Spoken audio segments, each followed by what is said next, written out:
et bienvenue pour suivre le magazine Amani na Maendeleo. Amani na Maendeleo est une production de Léon Joleo au site Kivu. Au site Kivu, l'ITA a donné des vivres et non-vivres aux malades de la Covid-19. Les détails dans ce magazine. L'Institut international d'agriculture tropicale, en collaboration avec l'Université catholique de Bukavu, a remis cette semaine de vivres et non-vivres au gouvernorat de la province. C'est en guise de la contribution en faveur des patients de la Covid qui sont en quarantaine à Bwindi et dans les hôpitaux de la place. Ces dons est constitué de matelas à usage médical pour équiper et faciliter l'extension des centres d'accueil de personnes infectées par la Covid-19, des sacs de riz, haricots et autres pour soulager la prise en charge des personnes déjà infectées ainsi que des masques. L'ITA a également commandé 500 kits de tests rapides et des accessoires à hauteur de $3000 pour assister la province dans la lutte contre la Covid-19. Les kits de tests rapides seront à la disposition de l'ICB et de l'hôpital provincial. L'ingénieur agronome et représentant du DG de l'ITA, M. Koku Kinche, a au nom de sa direction loué les efforts fournis par le gouvernement dans le cadre de la lutte contre la Covid-19. Monsieur le gouverneur de la province du Sud Kivu, Excellences, Monsieur les vice-gouverneurs de la province du Sud Kivu, Monsieur le directeur général de l'ITA, présent parmi nous virtuellement, mais largement représentés, distingués invités en vos titres et qualités respectifs, au nom du recteur de l'UCB, présentement empêché, j'ai l'immense honneur de commencer d'abord par exprimer le mot de soutien de l'Université catholique de Bukavu à l'initiative d'aujourd'hui de l'ITA. L'ITA qui est un partenaire de longue date de l'UCB. Partenaire de longue date notamment dans des actions communes, dans des réflexions communes, de recherche communes sur la résolution des défis locaux et nationaux.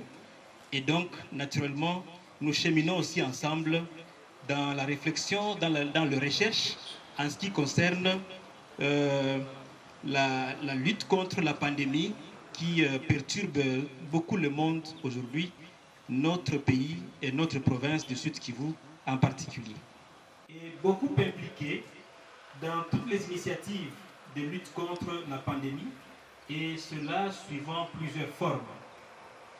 D'abord, à partir de son domaine de prédilection, la formation universitaire, la formation par la voie classique, et aujourd'hui, en essayant de trouver une alternative à la difficulté des enseignements en mode traditionnel, nous sommes en train d'expérimenter l'enseignement en ligne pour continuer à diffuser le savoir, pour continuer à former les élites pour notre province, pour notre pays, exploiter comme les conférences, les séminaires, les ateliers, où l'université ne manque pas de rappeler aux membres de la communauté que cette pandémie est bel et bien réelle et que nous devons être vraiment attentifs à pouvoir suivre toutes les mesures qui nous sont recommandées.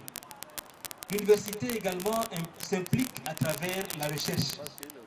La recherche principalement à travers sa faculté de médecine, pour notamment essayer d'étudier les possibilités de maîtriser la pandémie du point de vue médical. D'autres facultés également sont impliquées dans la recherche, puisque comme le savons, il y a beaucoup d'aspects sociaux, politiques, juridiques, économiques que la pandémie entraîne. Et il est bon notamment d'avoir des propositions sur comment endiguer le problème. Dans son troisième volet d'intervention, l'université intervient par la voie du service à la société. Et ici, je mentionne les prestations de soins via la clinique de formation assurée par l'hôpital provincial général de référence de Bukavu. Je mentionne également comme service à la société les adresses que l'université, conjointement avec l'hôpital provincial, font régulièrement à la communauté en ce qui concerne l'information sur l'évolution de la pandémie, mais surtout les recommandations par rapport au comportement pour pouvoir endiguer la pandémie, mais également pour pouvoir ne pas tomber dans la contamination. Je vais terminer ce mot, Excellence, Monsieur le Gouverneur, en vous adressant tous les encouragements de l'Université catholique de Bukavu. Nous savons que la tâche n'est pas du tout facile. Vous êtes vraiment au front, dans tous les coins. Comme on dit, vous êtes au four et au moulin pour pouvoir venir au bout de difficultés créées par la pandémie. Nous ne pouvons que nous souhaiter à tous, mais à vous particulièrement qui êtes aujourd'hui aux commandes, plein succès dans cette lutte et nous sommes confiants que ensemble nous vaincrons. Théo Ngwabidje Kassi a remercié l'ITA pour ses gestes. Monsieur le directeur général de l'ITA, cher Sanginga, je sais que vous êtes avec nous en ligne. Monsieur le vice-recteur, au nom du gouvernement provincial, nous tenons à exprimer nos remerciements à l'ITA. L'ITA, c'est un partenaire important pour la province. C'est devenu d'ailleurs un partenaire stratégique avec le gouvernement provincial. Aujourd'hui, une fois de plus, cet institut vient nous accompagner.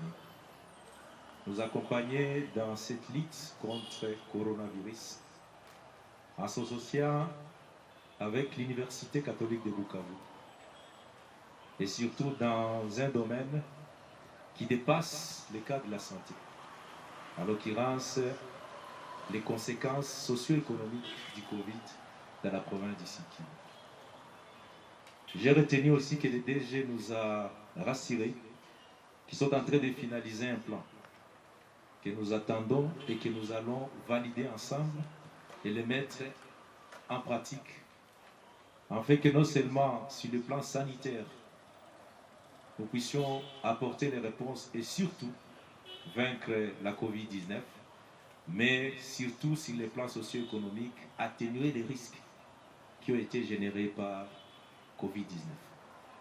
Je dis merci, monsieur le DG, et vous l'avez vous-même annoncé demain, nous allons palper les réalités de cette collaboration entre l'ITA et le gouvernement provincial à travers les activités que nous avons prévues pour aller palper les réalités, c'est-à-dire la production des poissons dans notre province, grâce à l'implication des ITA. Nous allons donc continuer ces partenariats et je crois au finish, la population du Sud Kivu est la principale bénéficiaire. Et plus tard, évidemment, c'est de booster le développement socio-économique de notre province.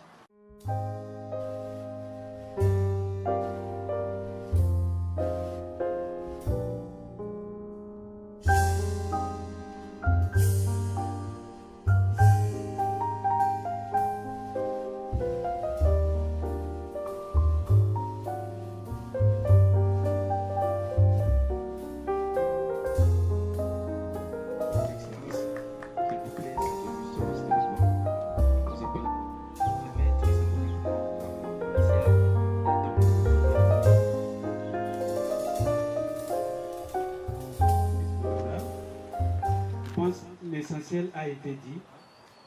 Donc, pour l'ITA, c'est tout un processus que nous voulons mettre en place avec le gouvernement du Sud-Kivu.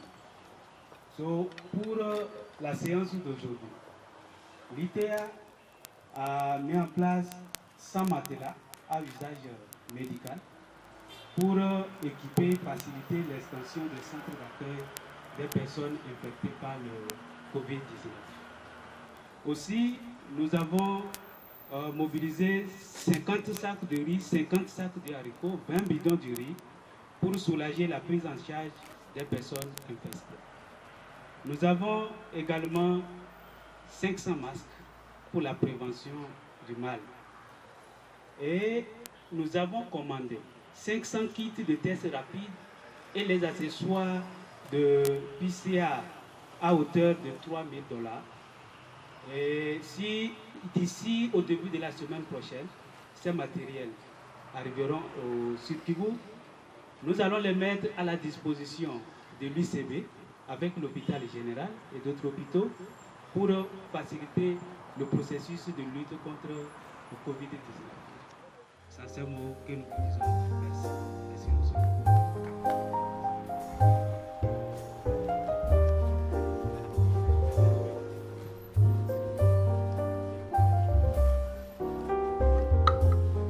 C'est juste une représentation des amis de l'UTA.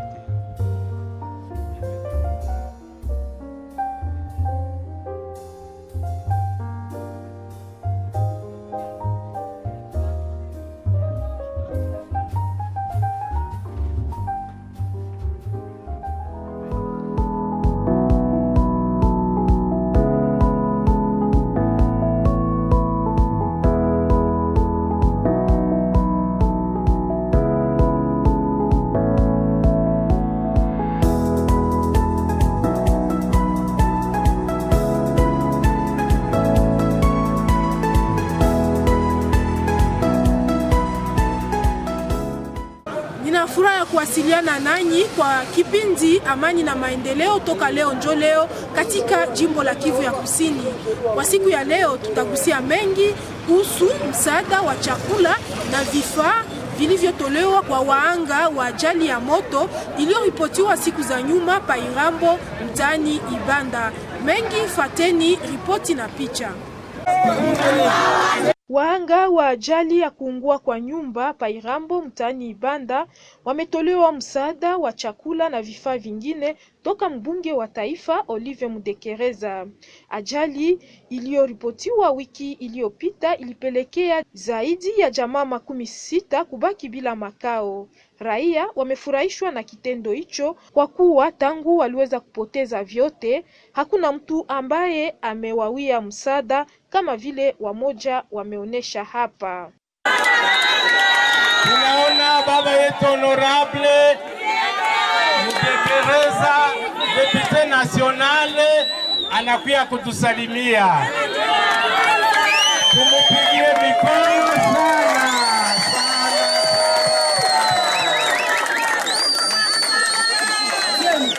Asante.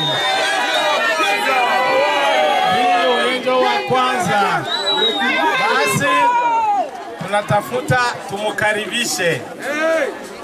Tulishafurahi, alishona kama tunafurahi wote kwa vigelegele, lakini sasa tunatafuta sema tena ukaribu wa upekee. Alituarifu wakati alisikia kama wana wa Irambo Circle walipata ajali ya moto, akatuita tangu jana asubuhi kwamba atafika hapa. Mnamjua mzuri, na waza siku yenye atasemaka aseme mimi nakuya Bukavu kwa kuwa nani shehe wote hapa, hakuna mwenye anaweza kosa kumpatia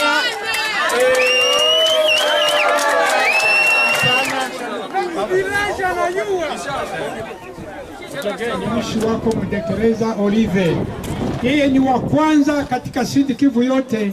Yeye ni wa kwanza kwa mji wetu wa Bukavu kuonyesha moyo huu wa mapendo, nawe umuzidishie mara 10 mara 1000 moyo wake, kama vile ulifanya moyo wa Musa ukagawanyia watumishi wengine. Tunahitaji hii kitu yenye kwa ndani yake kuigawia hata wengine wa depute wote wa hapa kwetu, hata wanaweza kuendelea kama yeye. Mungu wa miujiza, umfanyie muujiza, wasiishie kizazi ya hii kama vile Biblia inasema, lakini wafike hata kizazi cha 10 wakivuna haya yote ambayo. Asante kwa yote na kuwapa pole.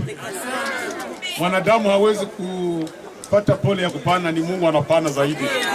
Sababu kama tunaona hivi vinatendeka hapa ni maajabu. Ni Mungu aliwalinda. Labda tungekuta hata wengine hawako tena, labda ningekuwa usiku ingekuwa saa fulani. Maneno ya kulungula ya nyumba mimi naijua, sababu nyumba yangu imekwisha kulungula mara pili. Ililungula mara ya kwanza wakati wa vita wa 97, ikaanza kulungula na 20 mpaka 22 kule kulabote karibu ya metropole.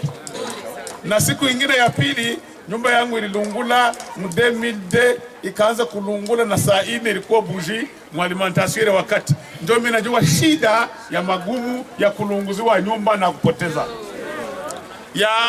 Ya tatu tumekwisha kuona mengi katika hii mji wetu wa Bukavu, na mambo hii inaonekana iko inaendelea.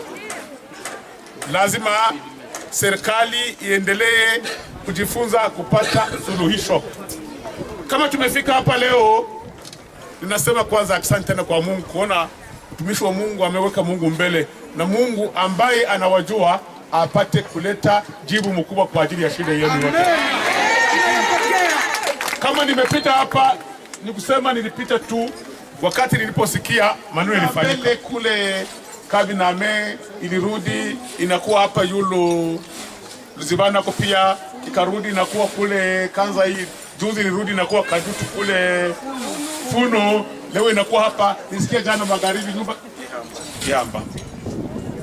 Wakati nilisikia ile nikasema na mimi niwape hapa, nipite hapa niwape pole. Pole na wapa tu ni kumuomba Mungu apate namna ya kufungula milango na njia zote.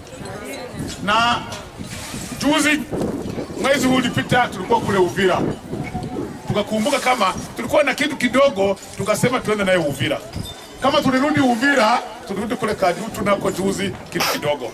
Kidogo iliyobaki mimi nikasema nilete hapa na kwenu. Na kwa hiyo Mungu afungule milango, aguse wengine, aguse watu wengine, aguse serikali, aguse wengine, milango ipate kufunguliwa, watu wapite wapopole. Na sisi mlituchagua kama watoto yenu. Aseme kwa yanachaguliwa tu. Sisi kama tunapata kitu kidogo, tunaweza kwenda hata kule kama ni Bakongo, kama ni Mujimai, kama ni Katanga, sababu tunasemea Wakongomani wote. Maana yake na kati yenu, unajua wakati nilifika pale Kadutu, mtu wa kwanza niliona mama moya, kumbi ni jirani wangu, tulizaliwa fasi moya mwabo humu mwetu, na alikuwa pale. Batu kutoka huku na huku na huku. Muko hapa haiko kabila moya. Uko Mushi, Muhavu, Murega, Mubembe, Mukasai, Mungwande, Munani, batu yote. Ndio maana kitu kidogo mtu anayo. Iko sawa wanasemaga kwa shamba unapanda tu, hautajua ya wapi itavunaga. Maombi yenu inatuma sisi tunakuwa wadepite. Kama tuko wadepite, tuko na mshahara tunapataga emolima posho yetu. Mimi nilisema mbele ya Mungu wangu, nasema kila mwezi mtayo kama cha 10 yayo inaenda kwa Mungu. Ingine kama ni 10% 20% ingie kwa kazi ya madevelopment ya maendeleo.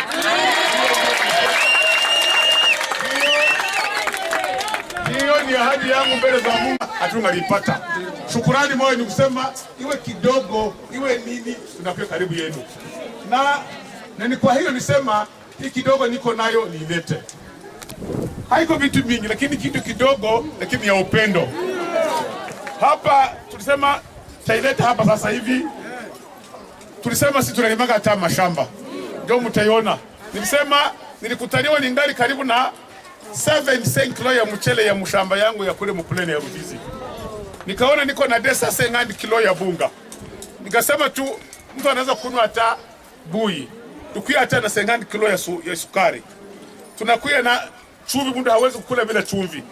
Nikakutana mle mdepo, nilikuwa ninabakia na nguo karibu kitenge 10. Nikasema kuya nilivaga Uvira na nilivaga kule Kadutu kulibakia matela 10. Tukabakia na tuseme biungu 40. Tukabakia karibu sahani 72. Tukabakia hata makopo ya kunywa maji 72. Niona kulikuwa karto karibu 3 na makia ya sabuni karibu 50. Kulikuwa karibu na bido vide zilibakia niuzaga 100, tunabakia bido 40. Nikakutana kuko na mabashi, mahema. Mahema zilikuwa na 60 nikapana 12. Kadutu 12 Uvira. Kuna bakia ingine mahema 12 na hii kuya hapa. Nikasema niliona muko tunuzaga manguo ya batoto. Tutaturuke kule Uvira batoto hawakuwa na manguo. Tunakuwa karibu na pakema balome tukatoshaga ndani. Iko karibu pakema 17. Ile pakema 17, kila pakema uko nguo karibu 4. Watoto ya miaka karibu kuanza kwa miezi 6 mpaka miaka 10. Tukutana na pia tulikuwa na balo karibu 4 mablanketi. Mimi nilienda kule kabakia balomo iko na 25 couverture. Tukakuwa nayo hapa pia. Tukakutana tunasema tulikuwa na kitu gani kingine. Tulisema ni symbolic.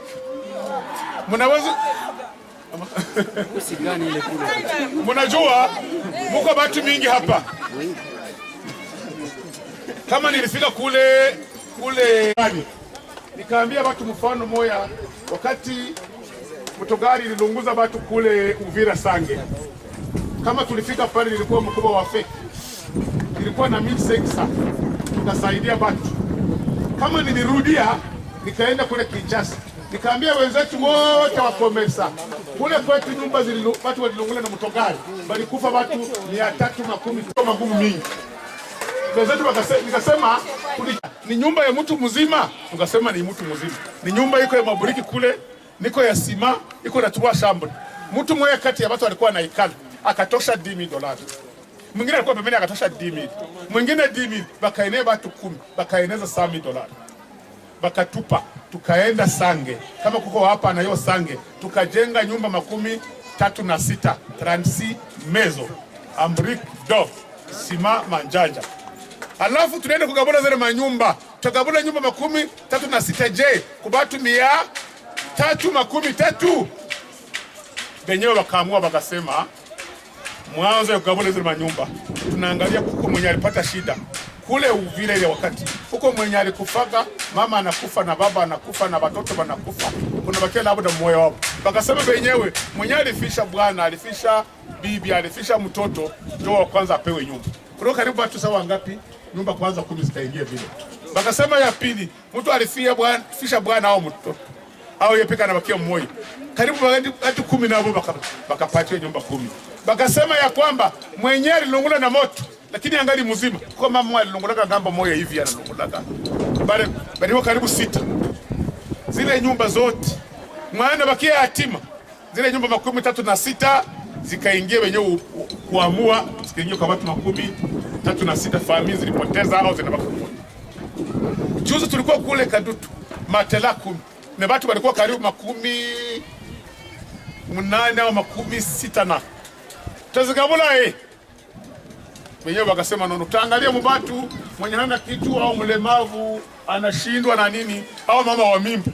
Bahati mzuri ile fasi matela ilikuwa 6 na mama wa mimba walikuwa 6. Wala wakapewa ile.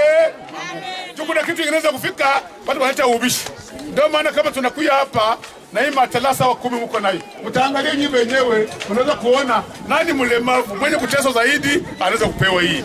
Tunakuja na ile vikwembe karibu 10. Unaweza kusema nani mjane au mwenyewe hawezi kujiweza, vikwembe 10. Mabashi 12. Mnaweza kuona nani ambaye mwenye kuteswa zaidi na dini. Tu kama mko 10 ngapi? Si ayoga list yenu koje? Yoi baba. So na mwisho tukasema ilikuwa symbolike na upia. Nikasema hatuwezi kurudia na mikono mitupu. Hii 100,000 francs swat. Mnaweza kuangalia kama mko na komite yenda kwenda fuatilia. Au mnaweza kusema kuna mtu mmoja mwenye aliteswa au aliangamia, aliingia hospitali au alipata shock, hii yake iende kwake yote. Ni decision yenye mnaweza kufanya kwa mazungumzo na kuwa pamoja. Maana yake na mnayo kitu kingine, ile hii gonjwa ya corona iko shida hii, msikuwe mnaineglige. Itamaliza batu. Asante baba. Ikimaliza batu tulikia hata na makashi na kidogo. Mnaweza kuangalia muda hanayo, hii ni ya lazima sana. Ninaendelea mbaya huku kwetu. Na njoo tuko tuna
tuendelee kujenga hivi, tuendelee kumalizika tu.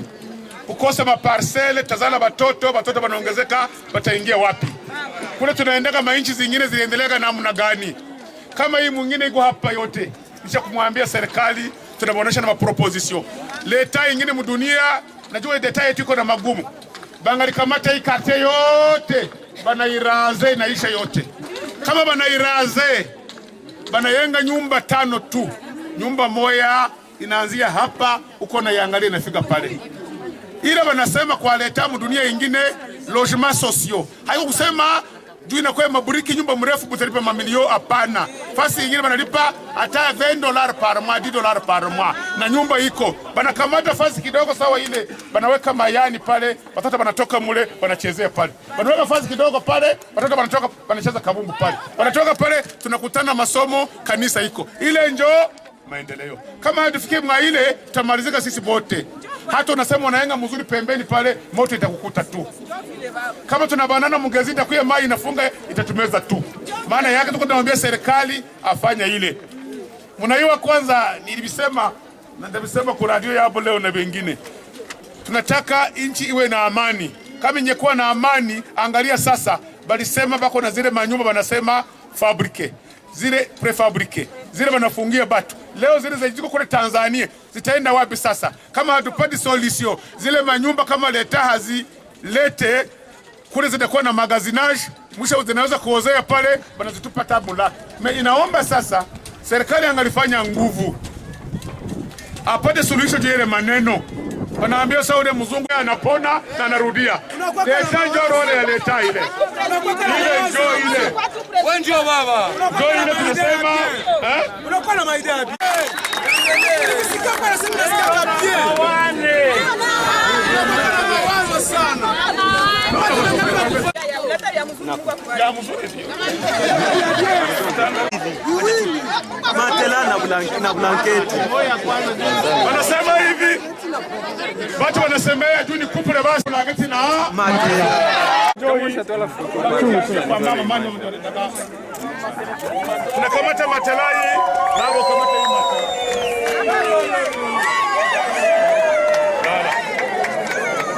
Sema ndio.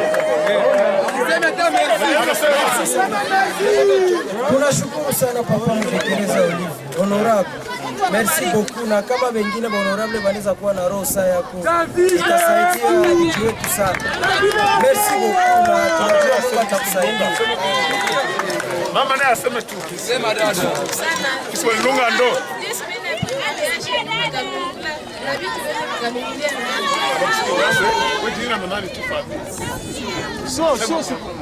Tunashukuru sana kuona Honorable Olive Mtekeleza anaweza fanya jambo kama hii kwetu. Mwete tesmene ya mariage yetu ilikuwa samedi kisi tulungaka nyumba ikalungula na vitu yote ndani. Kama tunapata hii mwanzo tena ya kuanzia maisha, tunashukuru sana. Na Mungu amubariki na wengine wote waendelee kufanya saa hii. Mie ni Albert Maombi Bushu, mtoto wa Pasteur Manaseka Biona. Tunashukuru sana. Na bibi yangu ni mtoto na wa Pasteur Enjo Esther Ongo. Aha. Mtoto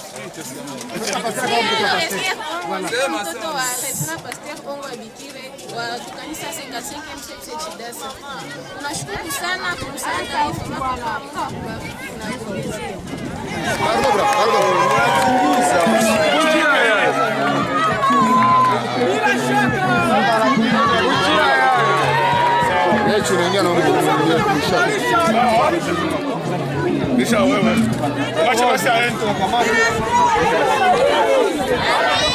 ninashukuru sana tena sana.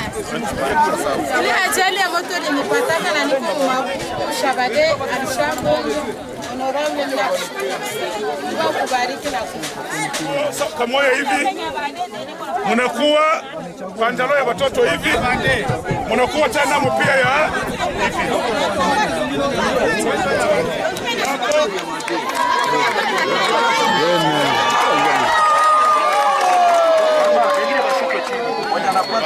Baba yetu kuna kupika na kulalisha na kupika.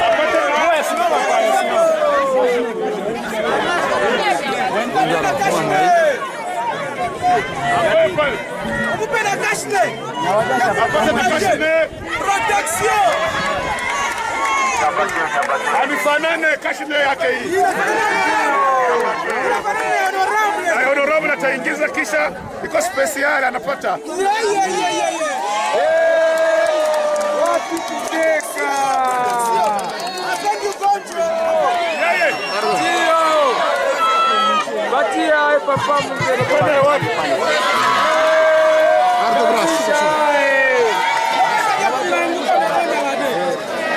Wache fasi, apaka na makopo. Na sahani.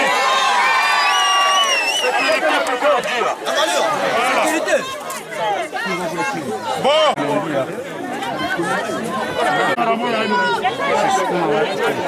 Wewe ndio lomba, wewe sasa. Kama hapo.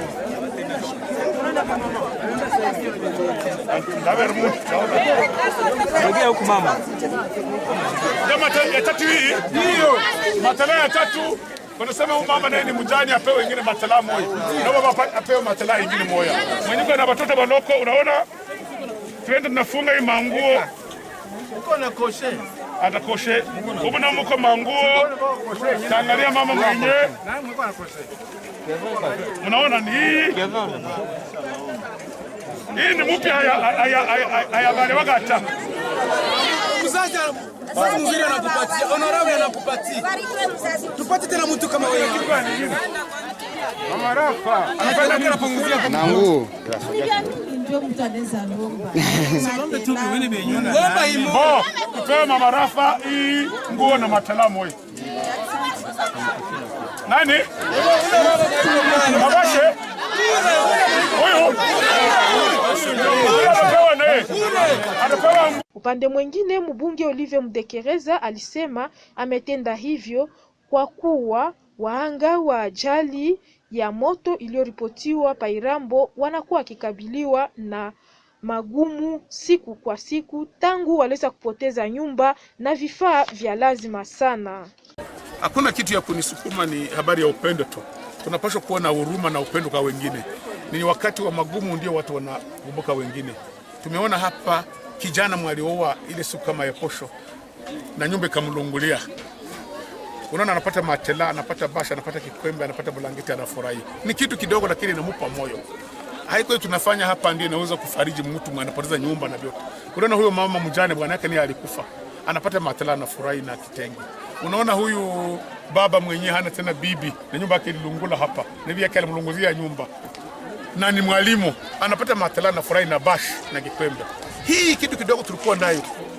Hii matela karibu 10, chakula mchele kidogo, sahani kidogo, chungu kidogo, sukari kidogo, hata makashine, hata sabuni, hata na hii mali kidogo tunawapa. Ni kitu kidogo lakini inawapa tumaini. Na tunapaswa kukimbilia wandugu wakati wanakuwa magumu. Na ndio niko nasema leo kwa Sud Kivu. Nguvu ya Sud Kivu inafaa tuungane, tuwe na ile ushirika, ile upendo. Ndio banasemaka solidarity africaine. Tunapaswa kuwa Sud Kivu, tuache mambo ya chuki. Ile kwa nasikia watu wanasema hawa ni wabaya. Hapa leo kuko makabila zote. Barega, Bashi, Bahavu, Bafulero, Babembe, Mugasai, Mutembo, Mungwande. Bata bako hapa bote. Wanapata kila mtu kidogo. Na sisi kama wateuliwa wa deputy tunapaswa tuwe mfano wa kwanza kuonesha people ya kwamba tuko karibu nao katika magumu tunawashiriki. Hatuna mshahara mingi, hatuna posho mingi, lakini ile kidogo tunayo tuoneshe yako mfano. Mimi binafsi niliahidi ya kwamba posho yangu, mshahara yangu napata kwa kazi ya kidepute. Cha 10 naenda kwa kazi ya Mungu. Karibu ingine cha 10 au 12% au 13% iende kwa mambo ya development, kwa mambo ya msaada. Wakati wa ndugu wanateswa na sisi wakaribie. Tulikuwa Uvira tulipanda msaada kidogo. Tulienda Kadutu juzi, msaada tulipanda msaada kidogo. Leo hapa Irambo tunapanda nyingine kidogo. Na tuendelee kisi Mungu atatujalia. Unaona watu wanafurahi kwa kitu kidogo. Kwangu inakuwa mibaraka pia ile. Na mimi nasema Sud Kivu suluhisho haiko hii msaada. Tunaomba serikali suluhisho atafute namna ya kujenga manyumba. Na ndio mimi naweka mfano moja. Unaona hii mambo tunapata leo, ndugu yetu kamera anapata kwa hizi manyumba prefabrike. Ile walisema nyumba 300 ziko kule Dar es Salaam. Sasa zitaenda wapi kama hawafungue? serikali apate suluhisho. Kwa hiyo ilikuwa kontra ya wafanyabiashara, vile ilikuwa Samiba Societe, bamuonesha ya kwamba kama alishaka vibaya, kama ilikuwa bei mbaya, bamwambie arudishe, wafanye wanasemaga avena, yeye zile manyumba tupate kuzipata. Kama tuzipati bazatupa kule Dar es Salaam, magazinage, entreposage. Na ndugu yetu kuliko kuwa kondani miaka 13 apewe uhuru na mambo itengemane vizuri, ndio kujenga Kongo. Kongo haiombi leo vita, lakini Kongo inaomba upendo. Na upendo tuanzie kwenye tuko hapa. Mimi siko mteuliwa wa Bukavu, niko wa Walungu, lakini kama mtu anakuwa deputy, haiko sio kwa nateuliwa tu. Naweza kwenda Mjimai, naweza kwenda Kasai yote, naweza kwenda Bakongo, naweza kwenda Equateur. Sababu tuko deputy, tuko ba deputy national. Tutetee watu yote. Na matetezi yangu ya mwisho ni kwamba Kongo iangalie sawa zile nchi zingine za Kenya na Rwanda leo. Kuna kwenda wanasemaga oni habitat. Na wako na ile masosiete wanasema Sheletel anajenga manyumba za logements sociaux. Manake nyumba wanajenga nyumba ya 20,000, ya 30,000, nyumba ya chambre 3, nyumba parcelle ya 30 metres sur 30. Na sisi batujengee vile. Na kama ile maison préfabriquée tunapata 300. Wakienda nao Mundaka, wakienda nao Kasihe, wakienda nayo Ngugogo, wakienda nayo ngambo ya Kavumu, tutaendelea na Sud Kivu itapumua. Unaona kisa banajenga hapa wewe mwenyewe. Nani anaweza kusaidia hapa kama insandiko? Hata kama uko na gari haitaingia. Na njoo itakuwa shida. Moto hii itaendelea kutushambulia na hii migezi itaendelea kushambulia. Na hii shida zote naombea wa ndugu zangu, serikali ikumbuke, tuone ile wanasemaga politiki ya habitat. Tujenge nyumba njia ya Nyangezi, njia ya Walungu Mugogo, njia ya Mundaka Kavumu, population ipumue na tupate maparcelles za kupumua na nchi iendelee. Bila vile tutaendelea kuangamia na hata msaada tunapana haiwezi kutosha. Ni kitu kidogo, lakini tu inafariji wa ndugu ambao wako Sud Kivu province ya vile Bukavu iko na omwe milioni zaidi. Kila mtu akiwa na pana $1 kwa miezi 3. Tutakuwa tunafanya kesi ya solidarite na tunajia watu kuwasaidia wakati wa magumu. Leo tungekuwa na milioni, tungepropose hata kurazeze manyumba mailu banda hapa. Tunajenga nyumba karibu hata 15 za etage hata 3. Hata ni ambao ya mzuri italeta suluhisho kwa hawa wakaaji na inakuwa tumaini kwao pia. Nasema asante kwenu wapasha habari. Muendelee kusensibilize watu. Upendo ndio ya lazima, tutoshe maneno ya chuki. Hatupendi mtu analeta mbegu mbaya Sud Kivu ya kusema kabila zinachukiana. Hapana. Sud Kivu tangu zamani ni jimbo la upendo. Jimbo linakaribisha watu wote, linapenda watu wote, mgeni, mzungu, mweusi, kabila yoyote, mkongomani yoyote. Ukitoka kule Bakongo, Equateur, Kasai, Mbujimai, unatoka Lubumbashi, Mweneditu, unatoka Kalemi, unatoka ukifika Bukavu unasikia huko kwenu. Mwisho wa kipindi Amani na Maendeleo toka leo njo leo katika jimbo la Kivu ya Kusini. Asanti kwa kuwasiliana nasi na tukutane wakati mwingine.